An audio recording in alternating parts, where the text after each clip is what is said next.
Try the fudge, they say. Try the fudge. I know what that means. It's good fudge. I got you. I got some, some treats for the garage, and we'll start bringing donuts every week. No, I'm beer and donuts. Try the fudge. I'm obese. No, you're not. It's a funny thing that you mentioned fudge, because I know you and I are drinking buddies, but there's this thing called snack buddies. And what that has to do with is the Monster of Florence case. Okay, so there was this interesting article, and it's quite lengthy. I thought, when I discovered this, I thought I would bring it here to the garage today, Captain, and read it to you, but it's very lengthy, so I think I'll just kind of tell you what it's about. So at the end of May, an article came out in a magazine called Tempe. It's a Italian magazine, and also an article in a newspaper over there that I believe once translated, the title of the newspaper would be called The Journal. I thought you were going to say The Jerk. Well, it's called The Jerk. The interesting thing about these articles that came out, and they're one and the same from my understanding, is a case that we covered about a year ago, the Monster of Florence, which is one of the cases that fascinates me the most as far as unknown serial killers. Who could this person be? Who is the Monster of Florence? Well, this article claims to have knowledge of who the notorious serial killer is. And the crazy thing is, they refer to this man as Ulysses. And okay, apparently, why is that a real name? So it's my understanding is it's not a real name, that it's just some kind of code name. And I don't know if this is a code name that this person gave themselves, or if the person that did the interview came up with this name. But right, just an alias. So I'm going to call this individual Ulysses throughout the article. The crazy thing, though, is this Ulysses person was actually referenced in the actual investigation for the Monster of Florence. So the way that this goes down, now I want everybody to, I need you, Captain, to understand that I'm kind of at the mercy of whoever translated this newspaper article. Because when you look it up, it's an Italian magazine, an Italian newspaper. So when you go to look it up, it's in Italian. Now, there's been some people that have translated it to English, and I do question if some things got lost in translation, let's say.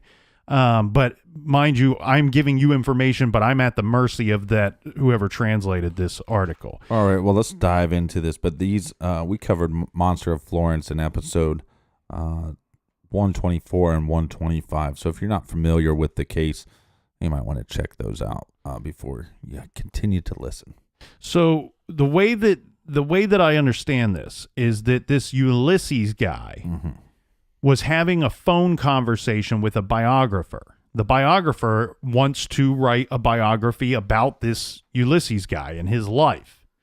So at some point during these talks, this Ulysses guy tells the biographer, I am the Monster of Florence.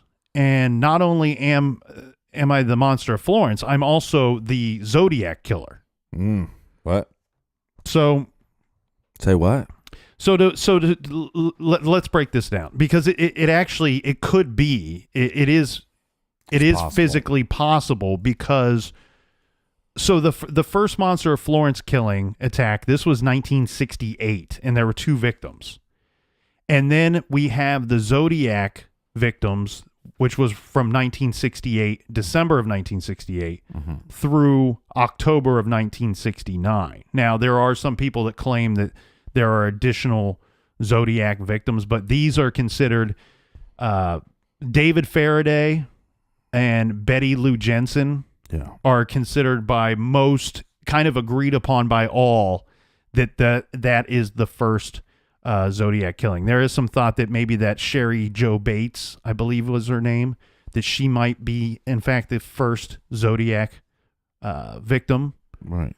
but physically possible, seeing that the first monster killings would have been August of 68. Right. Then you have the Zodiac killings from December 68 through October 69. And then it's not until 1974 that the monster of Florence starts killing again in Italy. Right. So there's a little break after the one in 68. And I mentioned snack friends or snacking friends. And this is where I question a bit of the translation that I've been able to come across.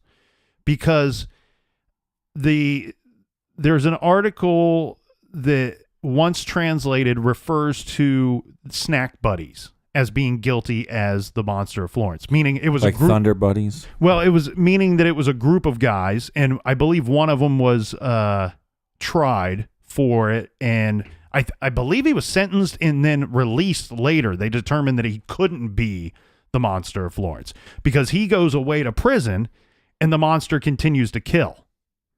So the reason why I question the translation, though, is this American article refers to it as snack buddies. And we covered Monster of Florence, and during that trial, what the man referred to him and his group as were picnicking friends, which I could see in a loose translation, there, right. It's similar, but it's not the same. So, well, not to debunk your theory, but it's very similar to like Andy Kaufman and how he would dress up as Tony Clifton and Bob Zabuda, I think it's his name. When Andy passed away, Bob then became Clifton. Tony Clifton. So all I'm saying is that... all right. Whoa. Well, there's a little Tony Clifton there for you. First I was afraid. No, but... I was putrefied. But my point here is that if these were snack buddies or picnic comrades, right? One would go to jail and one would continue the killings, and by continuing it, then people would start thinking that the person that's in jail, we got the wrong guy. Yeah, and that's certainly a possibility. And here's the thing. I do this too. So I don't want to sound like I'm condemning anybody here, but oh God, I tend to do this myself.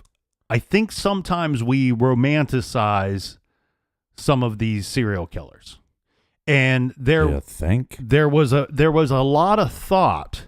So the picnicking friends or snack buddies, whatever you want to call them, they're often referred to as this kind of group of bumbling idiots. They're the wet bandits. Yeah. And so there were a lot of people that when they put this dude on trial and when this stuff started to come out through the course of actual investigation, people were going, wait a second. This monster of Florence should be like a Hannibal Lecter type, like some brilliant, uncatchable